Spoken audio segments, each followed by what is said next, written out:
ጠዋት ከእንቅልፉ ሲነቃ ፊቱን ከመታጠቡ በፊት በአንድ ጠርሙስ ቮድካ አፉን ተግሞጥምጦ ነው ቀኑን የሚጀምረው። ከዛን ለዓመታት የሚወስደውን የህመም ማስታገሻ መድኃኒት እንደ ስኳር ከቃመ በኋላ የቦክስ መለማመጃ ሳኮውን እስኪቀደድ ድረስ ይነርተዋል።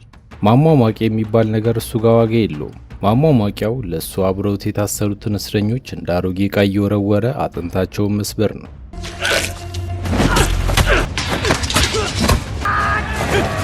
ከውጭ ለሚያየው ከህሊናው ጋር የተጣላ ሳይኮ ይመስላል። ነገር ግን ከዚህ አስፈሪ ገጽታ በስተጀርባ የሰው የወንጀሉ ዓለም ቁጥር አንድ ተፈሪና ጨካኝ መሪ ነው። በአንድ ክስተት ጭንቅላት ውስጥ ገብታ የቀረች የብረት ቁራጭ አለች። በዚህ ምክንያት ቀን ከሌት በማያቋርጥ ህመም ይሰቃያል። ህመሙ ግን አልሰበረውም። እንደውም እንደ እሳተ ገሞራ የሚንተከተክ የበቀል ስሜትን በውስጡ አቀጣጥሏል። በየቀኑ በራስ ምታት እየተቃጠለ ጠላቶቹን እንዴት ከምድረ ገጽ እንደሚያጠፋቸው ነው የሚያስበው። ታዲያ የሚስጥራዊ ሰው ማን ነው? ይህን ያህል የተደራጀውን የግድያ ቡድን እንዴት ብቻውን ሊያጠፋው ይችላል? የፊልሙ ርዕስ ግሬ ሜን ሲባል በብዙዎች የተወደደ ምርጥ አክሽን ፊልም ነው። ላይክ እና ሰብስክራይብ እያደረጋችሁ እስከ መጨረሻው እንድትከታተሉት በአክብሮት እጋብዛለሁ።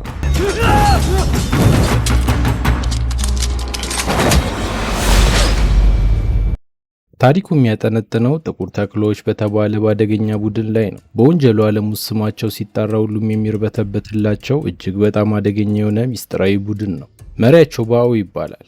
ይህ ሰው ሲያዩት ምንም የማይናገር የዋ ይመስላል። ነገር ግን አትታለሉ፣ በውስጡ እንደ እባብ ተንኮለኛና እድል ፊቷን ያዞረችለት ጨካኝ አውሬ ነው።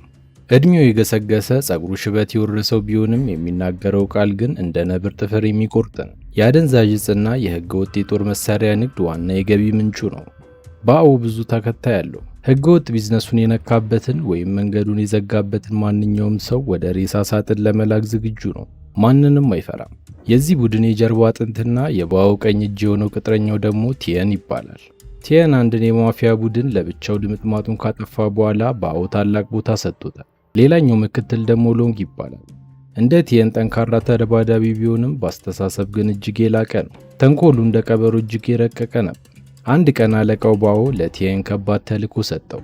ሎክዳ የተባለውን ተቀናቃኛቸውን በዛሬው ዕለት መወገድ ይኖርበታል። እሱም ላፍታ አላመነታም። ልክ እንደደነበረ በሬ ብቻውን ወደ ጋንግስተሩ የግል መኖሪያ ቤት ዘሎ ገባ። ከበሩ ጀምሮ ያገኘውን እያጋደመ ሲገባ የተኩስ ድምፅ የሰሙት የሎክዳ ቅጥረኞች በድንጋጤ እየተደናበሩ ሰርጎ ገቡን መፈለግ ጀመሩ። ነገር ግን ቲየን እንደ መንፈስ ከየጥጉ ብቅ እያለ ቅጥረኞቹን በጠቅላላ ወደ ሲኦል ደጅ ላካቸው። አንድም ሳይሳሳላቸው ቤት ውስጥ የነበሩትን ሁሉ አስወገደ። ፎቅ ላይ የነበረው አለቃቸው ሎክዳም በፍርሃት ተውጦ ወደ ታች መተኮስ ሲጀምር ጸጉረ ቢጫው ጠባቂ ቲየንን ተጋፈጠው። የሎክዳ ቀኝ እጅ መሆኑ ነበር። ከሌሎች የተሻለ ህይወቱን አቆይቷል። ከቲየን አንጻር ግን ገና ህፃን ልጅ ነው። በዚህ ጊዜ ሎክዳ ብቻውን እንደቀረ ሲገነዘብ እንደ አውሬ እያጓራ ወረደ። ቲየን ግን ቀልድ አያውቅም። በፍጥነት እጁን ጠምዝዞ መሳሪያውን አስጣለው። አንገቱን እንደ ዶሮ አንቆ እንደ አሮጌ ካልሲ መሬት ላይ ሲያፈርጠው ራሱን ስቶት ይበራል። ውጭ ላይ የሎንግ ታናሽ ወንድም የሚሆነው ሎንግ ሆ ቲየንን ለመርዳት ፈልጎ ነበር።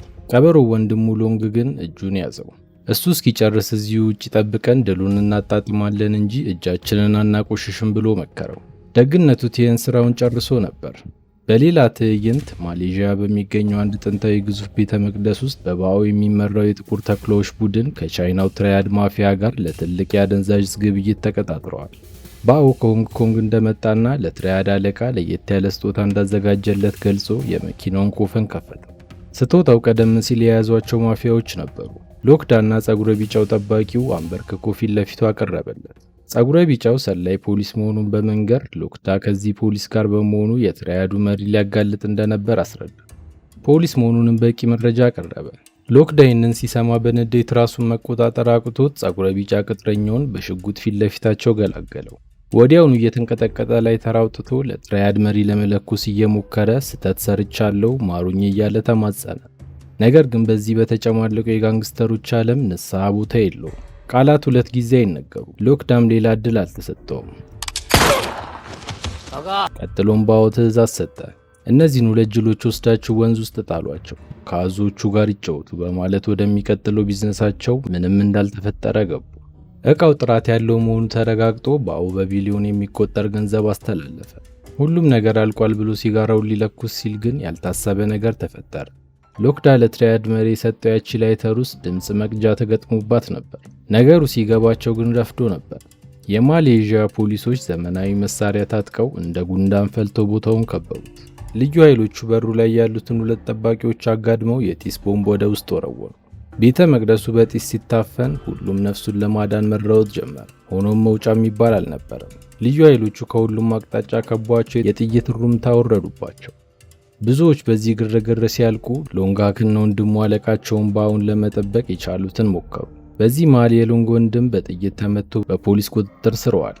ቀበሮ ሎንግ ግን ፈጣን ስለነበር መኪና ውስጥ ዘሎ በመግባት ባውን ጭኖ አፈተለከ። ታማኙ ቲየን ደግሞ አለቃው እንዲሸሽ ሽፋን ለመስጠት ወደ ኋላ ቀረ።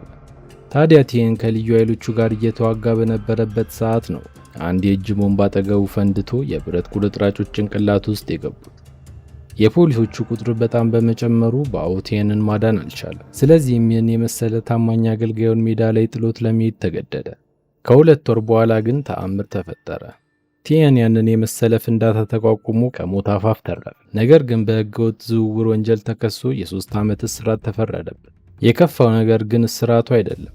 ጭንቅላት ውስጥ የተሰነቀረው የብረት ቁራጭ በእያንዳንዱ ሰከንድ የሚፈጥርበት አሰቃቂ ህመም ነበር። መፍትሄ የለውም። እድሜ ልኩን በዚህ ህመም ማሳለፍ ይኖርበታል። ህመሙ እንቅልፉንም ነጥቆታል። በየሌሊቱ በቅዠት ሲሰቃይ ነው የሚያድረው። በዚህ መልኩ በህመምና ሰቀቀን ውስጥ ሆኖ ለወራት ከቆየ በኋላ አንድ ቀን አለቃው ባኦ ድንገት ሊጠይቀው ብቅ አለ። ቲየንን ማጽናናት ጀመረ።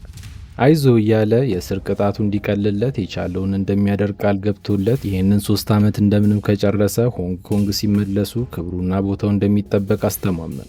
ከዛም አልፎ የሱን ቦታ ተክቶ የዚህ ሁሉ ንብረትና ስልጣን ወራሽ እንደሚሆን ቃል ገባለት። ባኦ ይህንን ተስፋ ሰጥቶት ከወጣ በኋላ ቲየንን በባዶ እጁ አልተው። በጠበቃው በኩል $1 ሚሊዮን እና ዶትማ የተባለ ማሌዥያዊ ጋንግስተር ላከለት። ዶትማ ከዚያች ቀን ጀምሮ ለቲየን እንደ አገልጋይ፣ እንደ ጠባቂ፣ እንደ ወንድም ሆነለት። ከምግብ ማቅረብና መጠጥ መቅዳት ጀምሮ እስር ቤት ውስጥ ያሉትን ጉልበተኞች ልክ እስከ ማስገባት ድረስ ስራው ሆነ። ዋናው ዓላማ ቲየን በሰላም እንቅልፍ እንዲተኛና ጊዜው ሳይታወቀው እንዲሄድለት ማድረግ ነው። በዚህ ሁኔታ 3 ዓመት አልፎ ከእስር ሊፈታ ጥቂት ቀናት ሲቀሩት ነገሮች ተገለበጡ። ቲየን ጥርሱን ለመቦረሽ ወደ መታጠቢያ ቤት ሲገባ 2 እንግዳ እስረኞች አጠገቡ ቆሙ። በሰዓቱ ቲየን ራስ ምታት እያሰቃየው ነበር። እነሱም ይህንን አጋጣሚ ተጠቅመው አንደኛው የጥርስ ብሩሹን ጎኑ ላይ ሰቀሉት። ከዚያም የውሃ ገንዳ ውስጥ ወረወሩት። ያን ቲየን ገነፈለ። ትክክለኛ ማንነቱን በተግባር አሳያቸው።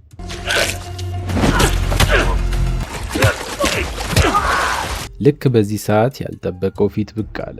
የሎንግ ሃክ ታናሽ ወንድም ሎንግ ሆ ነበር። ፈገግ ብሎ ወንድሙ የድርጅቱ ዋና አለቃ ሊሆን ስለሆነ ቲየን አሁን ከስር ወጥቶ ስልጣኑን እንዲነጥቀው እንደማይፈቅድለት ግልጽ አደረገ። አሁን እውነቱ ተገለጸለት። ቀበሮ ሎንግ ሃክ ቲየን ሲወጣ ስልጣኑን እንደሚወስድበት እርግጠኛ ስለነበር ይህን ጅል ወንድሙን እንዲገልለት ወደዚህ እስር ቤት አዛውሮታል። የተሳሳቱት ግን የቲየን ጠባቂ መልአክ የሆነው ዶትማን ቀመር ውስጥ አለመክተታቸው ነበር። እሳት ለብሶ እሳት ጎርሶ ከተፋለ። ቲየን በህመም እየተሰቃየ እንደሆነ ስለገባው ጊዜ ሳያጠፋ እነዚህን አሳሞች ማንነታቸውን እስኪረሱ ድረስ አጣደፋቸው።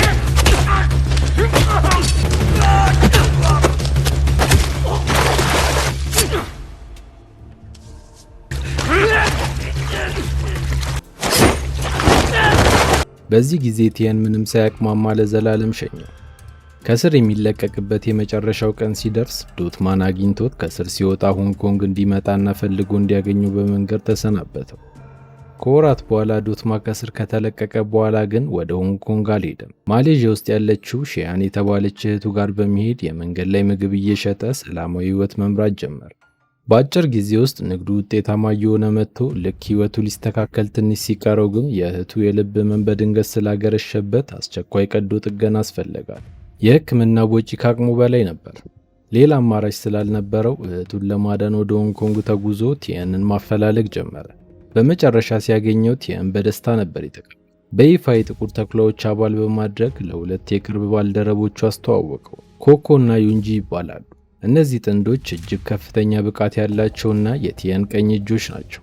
ዩንጂ ደስተኛና ተጫዋች ነው። ወደ ዶትማ ጠጋ በማለት በታላቅ ወንድማዊነት ስሜት አንድ ቀን ሞንጎ የተባለውን የቅንጡ ሆቴል 4ኛ ፎቅ ላይ ወስዶ እንደሚያዝናናው ቃል ገባል። ቀጥሎም የጋንግስተርን የህይወት ፍልስፍና ማብራራት ጀመረ። አንድ ራሱን ያከበረ ጋንግስተር ሁሌም እጁ ላይ የሚያንጸባርቅ ሰዓት ማሰር እንዳለበት መከረው። ያኔ ነው ግርማ ሞገስ የሚኖርህ፣ ያኔ ነው በጠላት ፊት እንዳንበሳ የምትፈራው አለው። በዚያው ምሽት ሙሉ የጥቁር ተኩላ ቡድን አባላት ለቲየን ታላቅ የክብር አቀባበል ድግስ አዘጋጁ። በታችኛው እርከን ያሉት ወንበዴዎች ሁሉ ለቲየን በአክብሮት ጎንበስ እያሉ ሲገልጹለት፣ ያ ተንኮለኛና ምቀኛው ሎንግ ግን ፊቱ ጠቆረ። በቅናት እሳት እየተቃጠለ በንዴት ይመለከተው ነበር። የቡድኑ ዋና መሪ ባው እንደ ድሮ አይደለም፣ እርጅና ተጫውቶበታል። ይባስ ብሎም በጭንቅላት ካንሰር በሽታ ስለተያዘ አቅሙን አጥቶ በዊልቸር ላይ ታስሯል። ድሮ እንደ ድንጋይ ጠንካራ የነበረ እጁ ዛሬ ብርጭቆ እንኳን ማንሳት አቅቶት መንቀጥቀጥ ጀምሯል። በሚንቀጠቀጥ ድምፅ ወደ ቲየን ዞሮ የሎንጋክ ወንድም የት እንዳለ ጠየቀው። የተፈጠረውን በሚገባ የሚያውቀውም ሎንግም ይህንን ሲሰማ ንዴቱ ጣራ ነካ። ፊት ለፊቱ ያለውን ሳህን አንስቶ ሊወረውር ሲል ግን ዶትማ እጁን ይዞ አስቆሙ። ሁሉም ከተረጋጉ በኋላ ባው ወደ ዋና ቁም ነገሩ ገባ። እኔ አርጅቻለሁ፣ ሞት ከደጃፌ ቆሟል፣ ስለዚህ አልጋ ወራሽ መምረጥ አለብኝ አለ። በዚህ ሰዓት ከባለ ድርሻዎቹ አንዱ ተነስቶ ቲየን ይገባዋል አለ። ለቡድኑ ሲል ራሱን ሰውቶ የዘላለም ሕመምና የ3 ዓመት እስር እንደተቀበለ አስታወሳቸው። ነገር ግን ሌላኛው ተቃወመ። ዘመኑ መቀየሩን ገልጾ አሁን የሚያስፈልጋቸው ብልጣብልጥና የንግድ አእምሮ ያለው ሰው መሆኑን ተናገረ። ለዚህ አይነቱ አመራር ደግሞ ሎንጋክን የሚያክለው አለመኖሩን አስረዳ። በቅርቡ ከሃቼት ጋንግ መሪ ጋር ትልቅ ስምምነት አድርገዋል። ዕቃዎቻቸውን 20% ብቻ ከፍለው በወደቡ በኩል ማሳለፍ እንዲችሉ ያደረገው በሎንጋክ የድርድር ብቃት መሆኑን አስታወሰ። ሎንጋክ ይህንን ሲሰማ በኩራት ተወጥሮ እኔ ባልኖር ኖሮ ይህንን ዋጋ በህልማችሁም አታገኙትም ነበር እያለ ጉራውን ነዛ። ቲየን ሎንግ ምን እንዳደረገ ስለሚያውቅ በጥላቻ አረረ። ፊቱ ላይ የሚታየው ንቀት ያስታውቅበት ነበር። ነገ ካባባን ተነስቶ 40% ስጡኝ ቢላችሁ እንደ ባሪያ እሺ ብላችሁ ልትቀበሉ ነው ወይ ብሎ ጠየቃቸው። በየትኛው ዘመን ነው ያለነው እያለ ጮኸ። በእሱ አመራር ከባባን አንበርክኮ ያለውን ይፈጽማል እንጂ እንደማይደራደረው ግልጽ አደረገላቸው። በዚህ ሰዓት ራስ ምታቱ ተነሳበት። ለሎንግ የተከራከረውን ባለድርሻም በፍጥነት ጠረጴዛው ላይ አላትሞ የካባባን ጉዳይን ይጨርሰዋለሁ መሪውም መሆናለሁ ብሎ እንዳንበሳ አገሰ። ንግግሩን ጨርሶ ሲወጣ ግን ሁሉም በፍርሃት ተውጠው በጸጥታ ያዩት ነበር። ይህ ሁሉ ሲሆን ቲየን የማያውቀው አንድ አስደንጋጭ እውነት ነበር። እሱ እንደ ወንድም ያመነው ዶትማ የፖሊስ ሰላይ ነበር። ገና ከፖሊስ ማሰልጠኛ ሊመረቅ ሲል አለቃው ኪም ወደ ማሌዥያ እስር ቤት ላቀው። ዓላማውም ከቲየን ጋር እንዲቀራረብና መረጃ እንዲያቀብላቸው ነበር። እሱም ሳይነቃበት እስካሁን ማስኩን ጠብቆ ኖሯል። ሁሉም ከወጡ በኋላ ዶትማ ተደብቆ ወደ ሽንት ቤት ገባ። ማንም እንዳይሰማው ቧንቧውን በመክፈት ድምፅ ሳያሰማ ለአለቃው ኪም ደወለ። ድምፁ በጭንቀት ሲንቀጠቀጥ ነበር። የታመመችው እህቱ ጉዳይ ምን እንደደረሰ ጠየቀው። ለቀዶ ጥገናዋ ቃል የገቡለትን ገንዘብ ለምን እንዳልተለቀቀም ጠየቀ። መልሱ ግን የበላይ አለቆች ገንዘቡን ስላልፈቀዱ መሆኑን አስረዳው። በማግስቱ ቲየን ዶትማና ሰራዊቱ ካባባ የተባለውን መሪ ለማግኘት ሄዱ። ቤቱ እንደደረሱ ካባባ በተንኮል ፈገግ ብሎ ሳሺሚ የተባለ የጃፓን የባህል ምግብ እንዲበላ ጋበዘው። ቲየን ግን በንቀት አልፈልግም አለ። ቀጥሎም እንዴት ብደፍር ነው 20% የምትጠይቀን ብሎ አፈጠጠበት። ካባባ ግን በድፍረት ማንኛውም የጥቁር ተኩላ ቡድን ዕቃዎችን በወደቡ ላይ ሲያሳልፍ መክፈል ግድ መሆኑን ገለጸለት። በዚህ ብቻ አላበቃም። 3 ዓመት እስር ቤት መቆየት አእምሮን አደንዝዞታል መሰለኝ ብሎ አሾፈበት። በዚያ ቅጽበት የካባባ ቅጥረኞች አንድ ወፍራም ሰው እየጎተቱ ይዘው ገቡ። ሰውየው ነፍሱ እስክትወጣ ድረስ ፈርቷል። ይቅር እንዲሉት እየለመናቸው ነበር። ካባባ ግን ፊቱ ሳይፈታ አንድ ተጨማሪ የጭነት ዕቃ ሊያሳልፍ ሲሞክር እንደያዙት ለቲየን አስረዳቸው። ቅጣቱ ደግሞ 3 ሚሊዮን በጥሬ ገንዘብና አንድ ጣቱን መቁረጥ መሆኑን ገለጸ። ንግግሩን ሳይጨርስ ወታደሮቹ የዛን ምስኪን ሰውዬ ጣት ቆርጠው ጣሉት። ቲየን እና ዶትማ መልእክቱ ገብቷቸዋል። ሰውየው እየተጠቀመ ያለው ስልት አንድ ዶሮን በአደባባይ አርዶ 100 ዝንጀሮችን የማስፈራራት ዘዴ ነበር። በዚያው ምሽት ካባባ በሚያስተዳደረው ወደብ ላይ አንድ ሰው ከየት መጣ ሳይባል ብቅ አለ። ዶትማ ነበር። ምንም አይነት ፍርሃት ሳይታይበት ብቻውን ወደ እነዚያ ጨካኝ ወንበዴዎች መሃል ገባ። ወዲያውኑ የተወሰኑትን ባልጠበቁት ፍጥነት ሲያጣድፋቸው ግራ የተጋቡት ወንበዴዎች ለመሆኑ አንተ ማነ ብለው ጠየቁ። ዶትማ ግን በንቀት ፈገግ ብሎ አያታችሁ ነኝ ሲል መለሰ። እንደ መንጋ ከበው ሊወጉት ሞከሩ፣ ነገር ግን አልሆነላቸውም።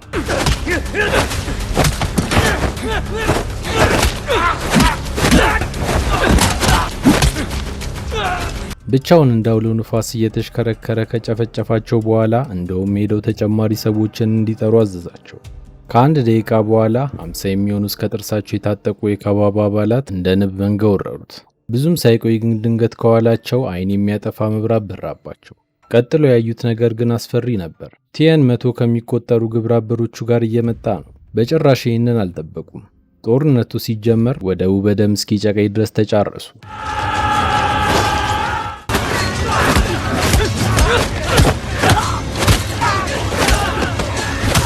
በዚያ ግርግርና ትርምስ ውስጥ ፈገግታ የማይለየው ዩንጂ እንደ ነብር እየዘለለ ጠላቶቹን መጨፍጨፉን ቀጥሏል። ኮኮ የተባለችው የቡድናቸው ሴት ደግሞ ሌላ ጉዳይ ነበረች። የውበቷን ያህል የፍልሚያ ጥበቧም እጅግ ዘግናኝ ነበር። ወንበዴዎቹን እንደ ቅጠል አረገፈቻቸው። ቲየንም በበኩሉ አንድ በአንድ እየቀነሰ የመጨረሻው ጋር ሲደርስ በብረት መንጠቆ እንዳይሆን አድርጎ በማቁሰል ከአሳዎቹ ጋር ተጫወት በሚል ስላቅ ወደ ባህሩ ወረወረው። በተመሳሳይ ሰዓት የዶትማ ስልክ ድንገት ጠራ። ከሆስፒታል ነበር። እህቱ ሺያንን እያከመ ያለው ዶክተር አስደንጋጩን ዜና ረዳው። የእህትህ ሁኔታ እጅግ ተባብሷል። በአስቸኳይ ቀዶ ጥገና ካልተደረገላት ስለምትሞት በፍጥነት $2 ሚሊዮን እንዲከፍል ጠየቀው። ዶትማ ዓለም ዞረችበት። የሚያደርገው ጠፍቶት ሲንቆራጠጥ ቲየን በድብቅ እየሰማው ነበር። በማግስቱ ዶትማ በተሰበረ ልብ እህቱን ሊጠይቅ ሲሄድ ቲየን እህቱ አልጋ ጫፍ ተቀምጦ አገኘው። በዚህ ሰዓት ነበር ትልቁን የምስራች የሰማው። ቲየን ወዲያውኑ ደርሶላት ከራሱ ኪስ ሙሉ ወጪዋን ሸፍኖ ሕይወቷን ታድጎላታል። ዶትማ በድንጋጤና በደስታ ለቀሰ። ልቡ ተነካ። ግን በሌላ በኩል ጭንቅ ውስጥ ገባ። ሊያጠምደውና ሊያሳስረው የሚገባው ሰው የእህቱን ሕይወት የታደገ ባለውለታ ሆኖ ተገኘ። በሌላ ትዕይንት ባለፈው ምሽት ሰራዊቱ እንደ ቅጠል መርገፉን የሰማው ካባባ ግራ ገብቶታል። ለዚህም የዛኑ ቀን ሎንጋክን አስጠራው። ሎንግን የማውቀው ነገር የለም እያለ ቢከራከርም ካባባ አላመነው። መጨረሻ ላይም ሎንግ የደበቀውን ሚስጥር አወጣ። ቲየን እኮ ወንድሜን የገደለብኝ ደመኛዬ ነው አለ። ካባባ ይህንን ሚስጥር ሲሰማ ቲየን የጋራ ጠላታቸው መሆኑን አመነ። ስለዚህም ለአንዴና ለመጨረሻ ጊዜ ለመቅበር በሚስጥር ተስማሙ። የዛን ቀን ምሽት ሽማግሌው ባኦ ቲየንን አስጠራው። እየተጫወቱ ጠንከር ያለ አልኮል ከተጎነጩ በኋላ ያለፈው ምሽት በሰራው ገድል ከልቡ ያደንቀው ጀመር። ካባባን ተፋልማ አሸንፈዋል። አሁን ደግሞ የ500 ኪሎ የህዝብ ዝውውር ስራ አለ። እሱም በብቃት ከተወጣ የዚህ ቡድን ዋና መሪና ወራሽ አንተ ነህ ብሎ ቃል ገባለት። ባኦ ከወጣ በኋላ ቲየን የተረፈውን መጠጥ አውጥቶ ከዶትማ ጋር ሊጠጣ ተዘጋጀ። በመንገድ ላይ ግን ድንገት የጊታር ድምፅ ሰማ። ካባባ ነበር። 10 ቅጥር ነፍሰ ገዳዮች ይዞለት ተገኝቷል። ቲየን ወደ ኋላ አላለም። ባለው ሁሉ ተፋለማቸው።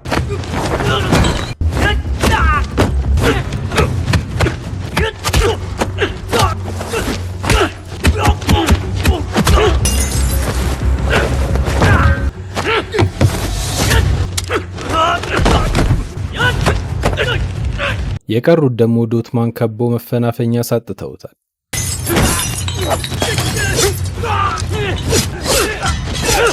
እሱም ቀስ በቀስ ሰፋ ወዳለ ቦታ እየወሰዳቸው በልዩ ጥበብ አንድ ባንድ ዘረራቸው።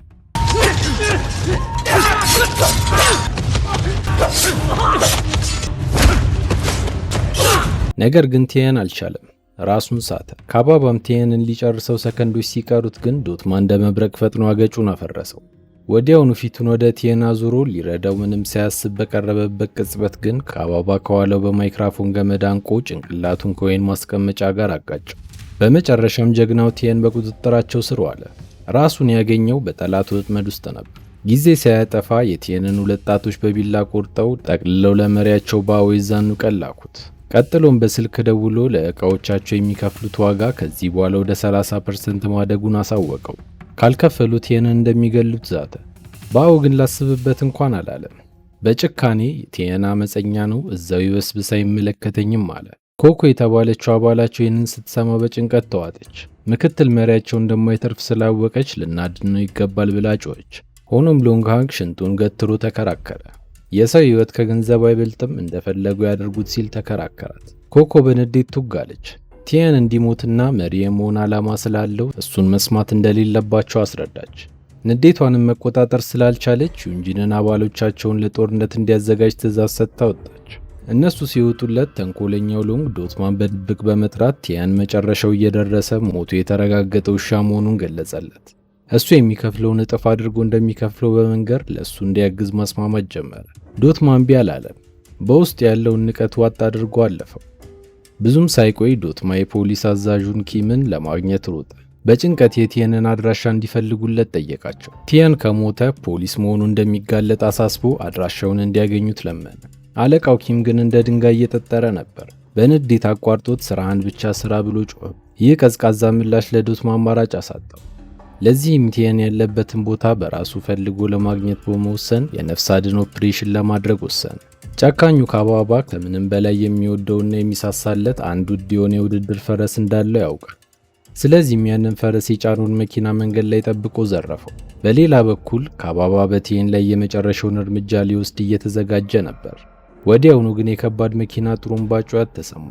ከመቀጽበትም አንድ ትልቅ የጭነት መኪና የመጋዘኑን ብረት ገንጥሎ ወደ ውስጥ ገባ። ከመኪናው የወረደው ዶትማ ነበር። ካባባ አይኖቹን ማመን አቃተው። ያ በዋጋ የማይተምነው ውድ የጦር ፈረሱ በጠላቱ እጅ ገብቷል። ዶትማ ጮኸ። ቲየንን አሁኑ ካለቀቀው ከዚህ ቀይ ፈረሱ ለራት የሚሆን ምርጥ ሾርባ እንደሚሰራ አስጠነቀቀው። እሱም ያለምንም ድርድር እጁን በመስጠት ቲየንን ለቀቀው። ነገሩ ግን በዚህ አላበቃም። ሊያመልጡ ሲሉ ድንገት የካባባ ሰዎች መንገዱን ዘጉባቸው። እነሱም የጀመሩትን መጨረስ እንዳለባቸው ስለተረዱ ለጦርነት መዘጋጀት ጀመሩ። ፍልሚያው አደገኛ ነበር።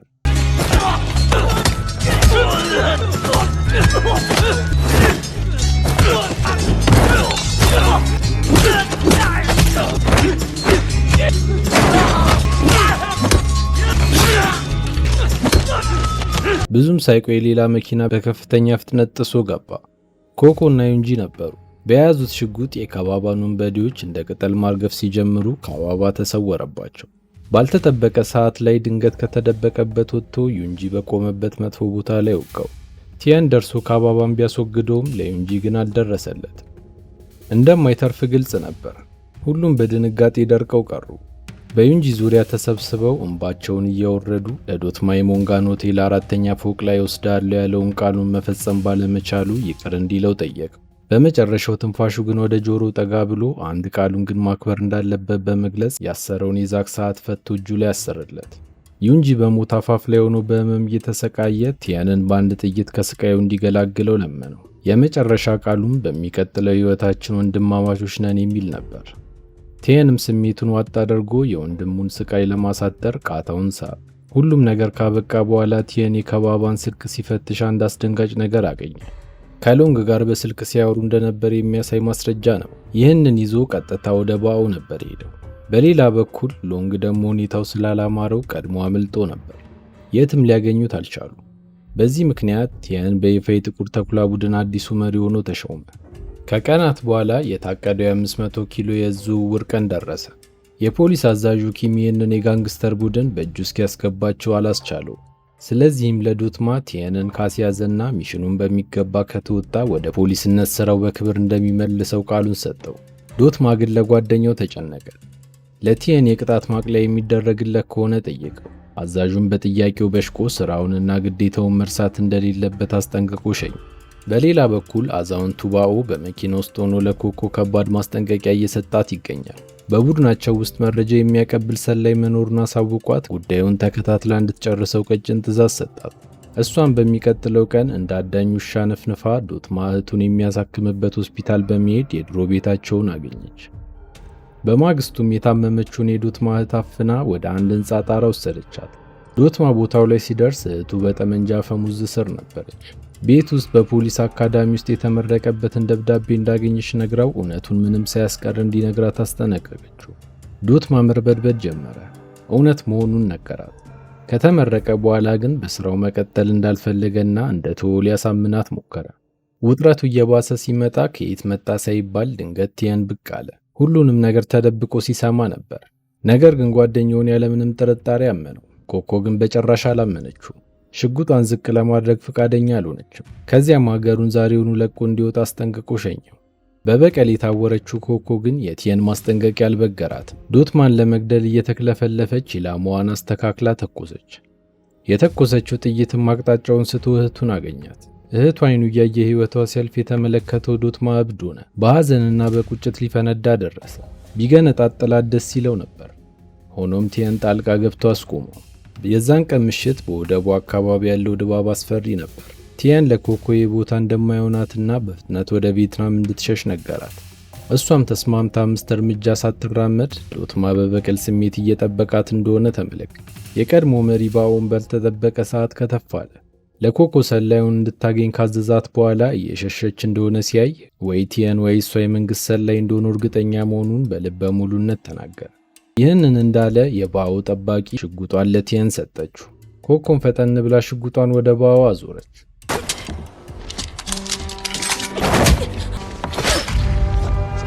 ኮኮ በሞት አፋፍ ላይ ሆና የመጨረሻዋን እስትንፋሷን እየሳበች ሰላይ ያለመሆኗን ገለጸች። ወደ ዶትማም ዞራ ስለ እህቱ ሞት ይቅርታ ጠይቀው እዛው ህይወቷ አለፈ። ባኦ ሰላዩ እሷ እንደነበረች ደምድሟል። በመጨረሻም ያ ታላቁ የድብቅ ስምምነት ቀን ደረሰ። ዶትማ ለአለቃው እጾቹን የሚያዘዋውርበትን ቦታና ሰዓቱን በድብቅ አስተላለፈ። ሰዓቱ ሲደርስ ቡድኑ ቀጠሮ ቦታ ላይ ደረሰ። ነገር ግን የትራያድ መሪ ባልተጠበቀ ሰዓት ስልክ ደውሎ ቦታውን ወደ ሞዋን ሆቴል እንደቀየረ አሳወቀ። እቅዳቸው ተበላሸ። ዶትማ በፍጥነት አዲሱን ቦታ በብር ኖት ላይ ጽፎ መሬት ላይ ጣለው። አንድ ሰው ያገኘዋል ብሎ አስቦ ነበር። ነገር ግን ተንኮለኛው ባኦ ሰላዩን እንዳላገኙ ገምቶ ስለነበረ ይህንን እንደ ፈተና አድርጎ ነበር ያቀረበው። ፖሊሶቹ በተሳሳተ መረጃ ባዶ መጋዘን ሲፈትሹ በሞዋን ሆቴል ስምምነቱ በስኬት ተጠናቀቀ። ባኦን በድል አድራጊነት ወደሱ ዞሮ አይዞ ፖሊሶቹ አይመጡም ብሎ ተሳለቀበት። የጻፈላቸውንም መልእክት አሳየው። ቲየን በድንጋጤ ደርቆ በቀረበት እንድትገለው ቀጭን ትዕዛዝ አስተላለፈ። በዚህ ጊዜ ቲየን ቆራጥ ውሳኔ ወሰነ። ጠባቂዋን አስቁሟት እስካሁን ያጃጃለው እሱን ስለሆነ ራሱ እንደሚያስወግደው በመንገር አንድም ሳያመነታ ደረቱ ላይ ደጋግሞ ተኮሰበት። ባኦ በደስታ ጨበጨበ። ከዚያም ታሞ የነበረው ሽማግሌ በድንገት እንደወጣት ቀጥ ብሎ ቆመ። የጭንቅላት ካንሰር አለብኝ ብሎ ሲያለቅስ የነበረው ሁሉ የውሸት ድራማ ነበር። ከዚህም አልፎ ቲያን እስር ቤት እያለ እንዲገለው የሎንግን ወንድም የላከበት እሱ እንደነበር፣ የካባባ ጥቃትን የሚያቀነባበረው ራሱ እንደሆነ በድፍረት ተናገረ። እስካሁን ትልቁ ጠላት እሱ መሆኑን በደንብ ካስረዳው በኋላ የግል ጠባቂው ሽጉጧን በቲየን ላይ ደገነች። ሁሉም ነገር ያከተመ ሲመስል አንድ ቦምብ መሃላቸው ወደቀ። ጠፍቷል ብለው ያሰቡት ሎንግ ነበር። ከየት መጣ ሳይባል በእጁ የያዘውን ክላሽ አርከፍክፎ ፊት ለፊቱ ያገኛቸውን ሁሉ አረገፋቸው። ለቲየንም ሽጉጥ ወረወረለት። ሁለቱም ለመጀመሪያ ጊዜ ተጣምረው በአንድ ልብ ተፋለሙ። መጀመሪያ የትራያድ መሪን ነበር የሸኙት። ባኦ ግራ ተጋብቶ ሲመለከተው ሎንግ አብራራለት። ቲየን ወንድሜን አልገደለውም። ከ3 ዓመት በፊት አንተ ልታስገድለኝ እንደሆነ ጠርጥሬ ነበር። ቲየን ግን አትረፈኝ። አሁን እውነተኛ ማንነትን ስላወቅ ከቲየን ጋር ወግኛለሁ አለ። ገና ንግግሩን ሳይጨርስ ግን የግል ጠባቂው ራሷን ከሳተችበት ነቅታ ሎንግን ተኩሳ መታችው። ቲየን በንዴት ሽጉጡን ለማንሳት ቢሞክርም አልቻለም። ፈጠነች።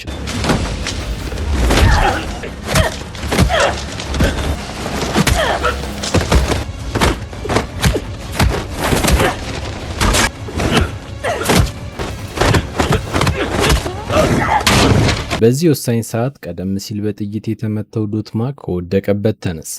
በሰዓቱ የጥይት መከላከያ ለብሶ ነበር። ባኦ ብቻውን መቅረቱን ሲረዳ ሽጉጥ ሊያነሳ ሞከረ። በዚህ ሰዓት ዶትማ ቀደሙ። ወዲያውኑ ለአለቃ ያለበትን ቦታ በመላክ መጠባበቅ ጀመሩ። ከዛም ቲየን ለዓመታት የደበቀውን መራራ እውነት አወጣ። ለመንግስት የሚሰራ ልዩ ሰላይ መሆኑን ነገረው። ዶትማ የተናገረውን አመዛዝኖ እንኳን ሳይጨርስ ነበር ባኦን ተኩሶ ይመታው። እምባ እየተናነቀው ታሪኩን ቀጠለ።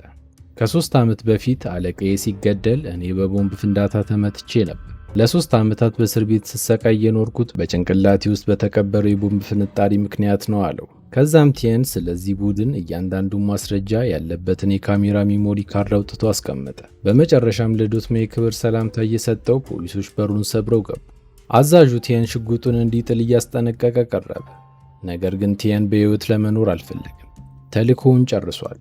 ቀን ከሌት በራስ መታት መሰቃየቱ በቅቶታል። ፖሊሶቹ እንዲተኩሱ ሆን ብሎ ሽጉጡን ወደ እነሱ አነጣጠረ። ዶትማ በድንጋጤ አተኩሱ እያለ ፖሊስ መሆኑን የቻለውን ሊያስረዳቸው ሞከረ።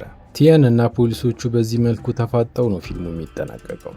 ግሬሚንግ ቁጥር 2 ይቀጥላል። እስከ መጨረሻው ስለተከታተላችሁኝ አመሰግናለሁ። ምንም አይነት ሐሳብና አስተያየት ካሉት ኮሜንት ላይ ለማስቀመጥ ወደ ኋላ ይበሉ። ቪዲዮውን ላይክ እና ሰብስክራይብ በማድረግ ያበረታቱን። አመሰግናለሁ።